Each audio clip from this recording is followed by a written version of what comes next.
ખાસ કરીને વાત કરવાની છે હાલના વરસાદની. આમ જોવા જઈએ તો ગઈકાલે એટલે કે 6 તારીખના રોજ પણ સૌરાષ્ટ્રના અને દક્ષિણ ગુજરાતના છૂટાછવાયા વિસ્તારોની અંદર વરસાદો નોંધાયા છે.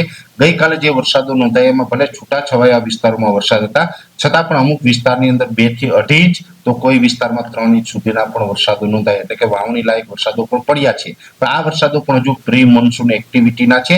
જોકે આવતીકાલથી આની તીવ્રતામાં થોડો ઘટાડો પણ થઈ શકે છે અને ત્યારબાદ જે આપણે 14 તારીખથી થોડીક તીવ્રતામાં વધારો થશે. છતાં પણ નૈઋત્યનું ચોમાસું છે તો લેટ આવવાનું છે, એટલે કે 20, 21 અથવા તો 22 તારીખથી નૈઋત્યના ચોમાસાની શરૂઆત થાય. પણ એ સાથે એ પહેલા જે પ્રી મોન્સૂન એક્ટિવિટી થવાની છે એમાં પણ ખાસ કરીને આજે 7 તારીખ છે, 12 તારીખ સુધીના જો વરસાદની વાત કરવા જઈએ તો ભલે ઓછી તીવ્રતા અને વિસ્તારોમાં ઘટાડો થશે, છતાં પણ છૂટાછવાયા વિસ્તારોની અંદર વરસાદો છે એ ચાલુ રહેશે.